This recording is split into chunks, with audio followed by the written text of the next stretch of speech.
living in an India today where real unemployment among the youth is upwards of 20%. That we're choking in a national capital where AQI routine levels are over 800. When the centre is purposefully starving non-BJP states of their Manrega, their housing and their water dues, where millions of people are being subjected to a hurried, arbitrary process of mass disenfranchisement, when in session after session, we in the opposition are bullied, browbeaten and prevented from raising pressing issues of national importance, suddenly the government finds it so important, so necessary, so urgent to discuss the historical complexities of a song. Why? I tell you why. Because no doubt, some half-wit BJP IT cell minion has probably advised you that the Vande Mataram card, if played right, will give you an advantage to the BJP in the 2026 Bengal elections. There is no other reason behind the timing of this discussion, none at all, take it from me. And incidentally, the ruling party, the Sangh Parivar, do not sing Vande Mataram. I remember this hilarious episode in 2017, I think it was, on TV, where there was a BJP spokesperson called Naveen Kumar Singh, and he was asked to sing Vande Mataram. He was looking at his mobile phone, and even then he couldn't sing it. आप मेरे साथ गाएंगे? हाँ गाएंगे आपके साथ, गाएंगे? पूरा सुनाइए पहले, उसके बाद हम गाएंगे। आप पहले गाएंगे? पूरा सुनाइए आप गाएंगे? पूरा सुनाइए पहले। आप गाने को तैयार हैं? पहले पूरा आप मोबाइल में क्यों चेक कर रहे हैं? आप मोबाइल में क्यों चेक कर रहे हैं? आप गाने को तैयार हैं? हाँ बिल्कुल गाएंगे। आप गाइए। हाँ गाएंगे। मेरे साथ खड़ा हो जाइए। नहीं पहले पूरा सुनाइए आप। खड़ा हो जाइए। सुनाइए खड़ा होकर के सुनाइए पूरा। मेरे साथ। आप खामखा के बेगर मतलब के बेतुके बात कर रहे हैं। सुजलाम सुफलाम वंदे कहाँ चले गए? यही है, ये तो तौहीन कर रहे हैं आप, ये इहानत कर रहे हैं आप पर, राष्ट्र विरोधी का आप पर एक्ट लगेगा। वंदे मातरम सुजलाम सुफलाम मलयज शीतलाम संशयाम मलयाम Subrat ज्योतिषम. In January 2019, before the last Lok Sabha election, BJP leaders held a protest where they were going to make Muslims sing the song. They themselves could not sing the song correctly, so the meeting descended into chaos and the BJP leaders and their followers chanted slogans like, "Is desh mein agar rehna hoga, to Vande Mataram kehna hoga." So frankly, the BJP's commitment to this song is a badly scripted comedy. Why have we all gathered here today? It is because the government of the day wishes to have a discussion on our national song, Vande Mataram, in the 150th year of its birth. हम ध्यान से आपकी बात सुने, राजनाथ जी और PM साहब दोनों। बहुत खूबसूरत है हर बात, लेकिन अगर दिल भी होता तो क्या बात होती? The irony is not lost on us parliamentarians present here, or on a billion plus Indians who we represent, that we are living in an India today where real unemployment among the youth is upwards of 20%. That we are choking in a national capital where AQI routine levels are over 800.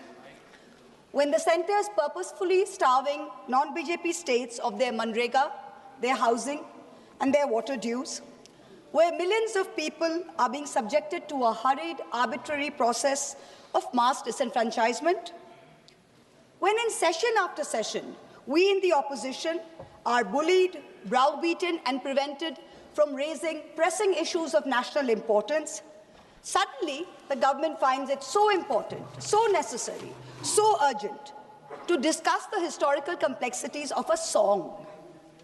What is even more ironic is the claim that the hate and divisiveness in today's India can be linked back to this song.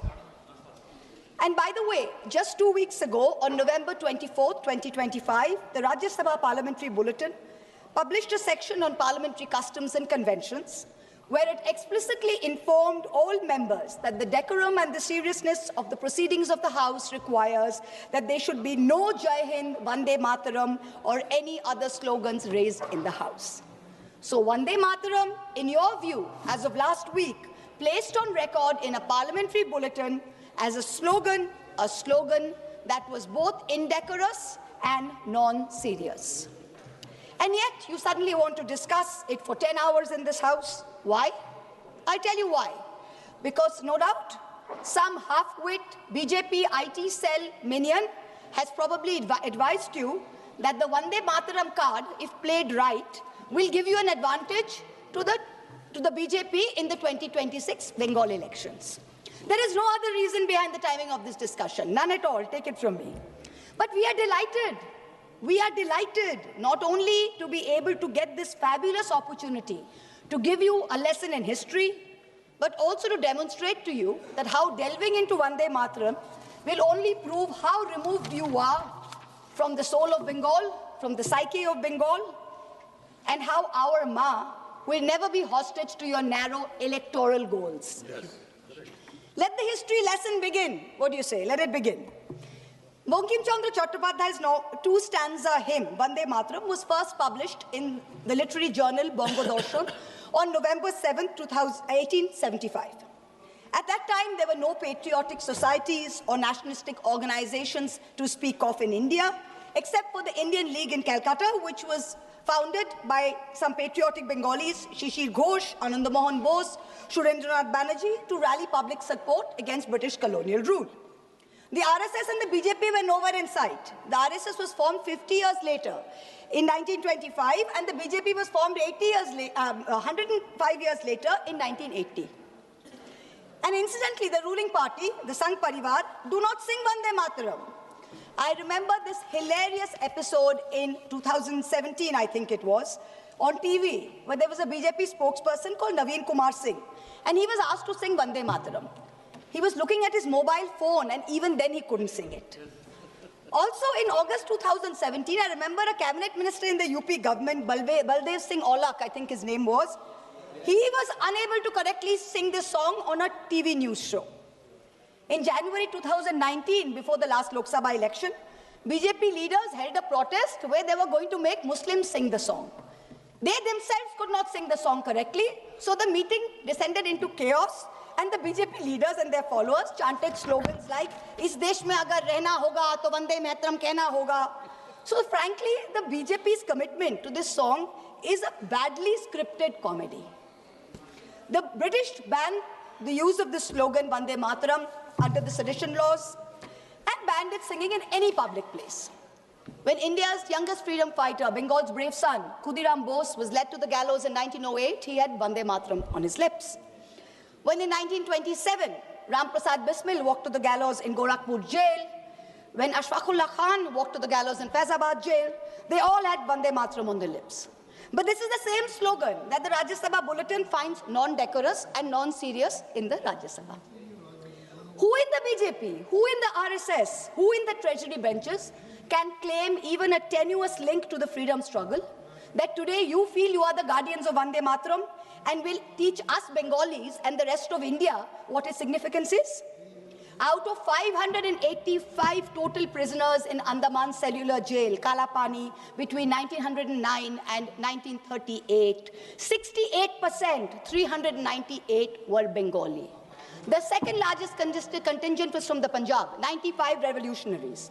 Why did you not rename the cellular jail after Barin Ghosh, after Ullashkar Dotto, after Indu Bhushan Roy? What homage have you paid Bengal? What homage have you played the land of Vande Mataram? Today you're having a discussion on this. The hymn Vande Mataram did not gain much popularity till it was included in Bankim Chandra Chattopadhyay's novel Anandamot in 1882 when it was published. Now, when he published it, he added 4 extra stanzas to it. The first 2 stanzas, which he had written in 1875, were a lyrical ode to the motherland. It says, giver of bliss, beauty. The version in the novel, which he incorporated in 1881-82, had a different tone than that of the original poem. The figure of sweetness and light was now endowed with a fearsome accoutrement and the trappings of war almost. But this is in keeping with the narrative of the novel, which was about the Shonnashi rebellion. It is important to note here that in the next 4 stanzas that he wrote, Bankim Chandra Chattopadhyay used the words Shaptakoti, which means 7 crores. Now, 7 crores in the 1871 census was the population of undivided Bengal, Bihar, Orissa, and Assam. So this means that the novel, the hymn, was about Bengal, The hymn was about Bengal, and the mother he refers to is also in Bengal's concept and Bengal's context. This was not originally written as a nationalistic, pan-India song. It was not. Let's be very clear about that. So how did it become this nationalistic song? How does A.R. Rahman sing it in 1997? How? It was none other than the poet laureate Rabindranath Tagore who composed the first musical score of the song based on Desh Ragini around 1885. Rishi Bankim liked the song and the tune so much, he himself included it in the third edition of his book, Anandamot, in 1886. Tagore, in 1937, writes to Nehru, and he writes to Nehru that the privilege of originally setting its first stanza to the tune was mine. When the author was still alive, Bankim died in 1894. He says, I set it to tune while Bankim was still alive. And I was the first person to sing it. So Tagore was the first person to sing it publicly before a public gathering of the Calcutta Congress in 1896. So Tagore sets the tune and he sings it publicly in the presence of Rahmatullah Saini, Dadabhai Nairoji, Surendranath Banerjee. The song gained mass popularity when? Only after 1905, when the Swadeshi movement as a reaction to Lord Curzon's partition of Bengal took place. Itinerant singers sung it in Prabhat Feris every morning to raise national consciousness. Rabindranath Tagore himself, on Raksha Bandhan Day, October 16th, 1905, led the famous anti-partition protest where Hindus and Muslims tied Rakhis on each other and said, Vande Mataram. Today, this BJP government, who claims to promote Vande Mataram, has ensured that even the moon, that moon of Raksha Purnima, that moon of Eid, has been partitioned. Hindu women can break their Karwa Chauth fast on their roof with the sighting of the moon, but a Muslim in a BJP-ruled state is forbidden from offering Eid ka namaz on his roof to the same moon. And you're blaming a song for India's divisiveness. The song was sung again during the Congress session in Benares in 1905 by Tagore's niece, Sharla Devi Chaudhurani, who replaced the Shapto Koti, the 7 crores, with Triksha Koti, which means 30 crores, which is the population of India in the last census of 1901. So this is the first time that the song is gathering a pan-national appeal. Gandhiji, in the Indian Opinion paper, he writes in December 1905 that this song is so popular. Just as we worship our mother, so is this song a passionate prayer to India. Tagore continued to use the refrain Vande Mataram almost as a slogan in some of his own songs. He says it in many of his own songs. Many of his own songs use the term Vande Mataram. The Swadeshi agitation of 1905 and 1908 saw Vande Mataram as a clarion call. The great Tamil poet Subramanya Bharati, he translated it in Tamil in 1905. It began to be sung in meetings and processions all over India, from coastal Andhra Pradesh, from Vijayawada and the Krishna, to after Jallianwala Bagh in the canals and cantonments of Punjab, where they didn't think of it as a Bengali Sanskrit hymn. They saw it as a shared call of resistance. You, this government today, claim to be the guardians, the true upholders of the spirit of Vande Mataram. We've listened to the Prime Minister for an hour. We've listened to the Honorable Defence Minister for an hour tell us about how they are the true upholders of Vande Mataram. So let me, as a true Bengali, as a proud Bengali, speak for 10 koti Bengalis today, who you call Bangladeshis, who you call Rohingyas. You harass us on the streets, in colonies. You throw us out when we are pregnant across the border. I'm going to dissect the song stanza by stanza and demonstrate how you are butchering both the spirit and the soul of Vande Mataram far more than any 1937 resolution ever did. Shujalang Shufalang Balayaja Shitalang Shushasamlang Mataram. What do we have here? What have you done on your watch? Shujalang, beautiful abundant water. Over 70% of India's surface water is undrinkable today. India ranks 120 out of 122 countries in the Water Quality Index. 21 major cities, including Delhi and Bangalore, are expected to deplete their groundwater reserves by 2030. And yet, in the face of this data, the government is cutting the Jal Jeevan Mission money to all the states. Bengal itself is owed 3,000 crores in Jal Jeevan Mission money. This is what you are doing for Shujalang. Malayaja Shitalang, the cool, fresh air. This is a joke. the AQI in the national capital today is between 800 and 1,000 routinely. Our children are choking. The elderly are dying. You know what the centre has done? The centre has exempted 78% of thermal power plants from installing key anti-polluting systems. The Environment Ministry has spent less than 1% of its 858 crore pollution fund in 24-25. Fossil fuel-driven pollution claims 1.72 million lives in India, and premature mortality due to outdoor air pollution costs India $339 billion US. That's 9.5% of our GDP. That's what we are doing for Malaya Shitala. Shosho Shamalam, the blessed fertility of the soil. What's the government done? The Ministry of Agriculture and Farmers Welfare saw a reduction in its budget of 2.5% this year. Pradhan Mantri Fasal Bima Yojana, meant for the poorest of farmers, suffered a cut of 3,600 crores. It is estimated that 37% of India's land is affected by degradation. 2/3 of soil samples collected from India are deficient in nitrogen, phosphorus, and potassium, and 85% contain too little carbon for functioning soil systems. Shuhashining, Shumoduro Bhashining, sweet smile, sweet in speech. You, the ruling party, with your hate speech, routinely call for violence against Muslims and minorities. For calls from genocide in Haridwar to open threats in rallies, you use terms like vote bank, infiltrators, ghuspetia, those with more children as dog whistles. You impose Hindi on us. You call Bangla a Bangladeshi language. You have unleashed the worst kind of linguistic terrorism on all of us, where people are scared to speak their mother tongue in the streets of Delhi, in the streets of Gurgaon. There is no Shumodhura Bhashining in today's BJP.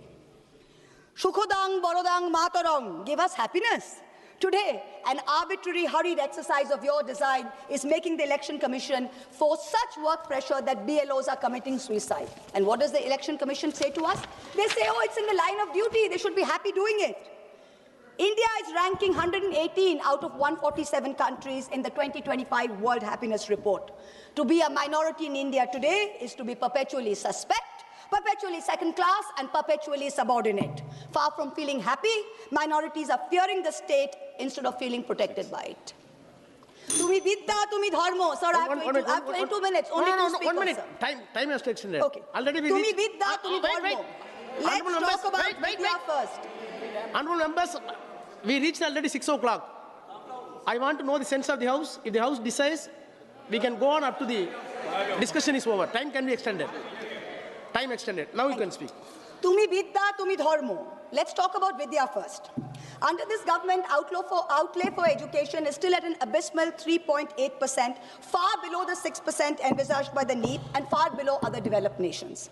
Grant in aid for the All India Council of Technical Education has dropped nearly 61% in the last 2 years. The UGC's budget has been slashed by 47%. Let's take one example, Delhi University. The University of Delhi is grappling with a fund gap of 250 crores in this financial year. It needs 544 crores. The UGC has allocated just 313 crores. Tumi vidya? Doesn't seem so. Now we come to Tumi dharmo. When Rishi Aurobindo translated the verses of Vande Mataram into English in Karma Yogi in 1909, he translated dharma as conduct, not religion. Here was the root of the difference between a communalistic and a nationalistic interpretation and the political use of Vande Mataram as a song, as a war cry. It's not a communalistic interpretation. It is a nationalistic interpretation, and Rishi Bonkim's hymn Dharma signifies conduct. And for a ruling party, for a prime minister, it should not just be Dharma, it should be Raj Dharma. I cannot help but remind this House of the late Prime Minister Atal Bihari Vajpayee, who in March 2002, when asked what a certain chief minister ought to do, famously said, Raj Dharm ka palan kare. Raj Dharm, Raja ke liye, Shasak ke liye. Praja praja mein bhed nahi ho sakta. Na janam ke aadhar pe, na jati ke aadhar par, na sampraday ke aadhar par. Hand on heart, tell this House, is the government fulfilling its dharma? No. Bahute tumi ma shakti, hriday tumi ma bhakti. Rishi Bonkim said, faith should be in your heart and strength should be in your arms. This government instead has moved faith into its arms. You have made bahute bhakti with your brute force, with your majority, and you're bulldozing your way into the national secular fabric. And your heart is weak because our enemies are striking again and again. And yet we are letting a president of a third country proudly proclaim over and over again that he blackmailed India into accepting a ceasefire. Omolang Otulang, without a stain, without compare. Where has the government brought us today? Let me compare across some major global indices since 2014. The UN's report says inequality reduces India's Human Development Index by 31%, one of the highest losses in the region. The World Press Freedom Index, India fell from 140 in 2014 to 141 today. On the World Economic Forum's Global Gender Gap Index, India went from 114 in 2014 to 131 today. Most important, on the Global Hunger Index, which measures child malnutrition, India used to rank 55 out of 76 in 2014. Today, it ranks 102 out of 123. So we are certainly not without stain. And let me, for once and for all, debunk the ruling party's false claim that a truncated song is always an insult. Jana Gana Mana was originally written as a Brahmo hymn in 1911 and consisted of 5 stanzas. It was called Bharato Bhaggo Vidhata. Remember that the Brahmo Samaj was formed by Raja Ram Mohan Roy, and this is the same Raja Ram Mohan Roy that the Madhya Pradesh Higher Education Minister Inder Singh Parmar called a British agent, a dalal, working for religious conversion. If your party's man is calling Raja Ram Mohan Roy a dalal, I wonder what kind of higher education he can be responsible for. Jana Gana Mana is also a truncated song. Of the 5 stanzas, only the first stanza is sung as a national anthem. The second stanza says, Aho raho tumi aubhana procharito shunito abo udaro bani, Hindu, Bauddha, Sikh, Jaino, Paroshik, Musulman, Christiani. This means something relatively simple. Tagore addresses Bharat Bhagya Vidhata, the maker of India's destiny. And here is a verse whose restoration would mean a strong symbol, a strong gesture against divisiveness. But you're not bringing a resolution to bring that in. You're talking about what religious context you can view Vande Mataram in. And this is where you've made the biggest mistake, Mr. Prime Minister. You ignited this entire debate as a distraction to take away from your government's failings, which I have demonstrated using the song's lyrics as a key. But you do not stop there. One of the chief spokespersons of the BJP, a fellow MP here, went one step further and said that this truncation was done at Nehru's behest. He said he had learned this by reading a book by the historian Sachiv Bhattacharya. Mr. Chairperson, sir, there is no such book. There is no historian called Sachiv Bhattacharya who has written a book on the history of Vande Mataram. He does not exist.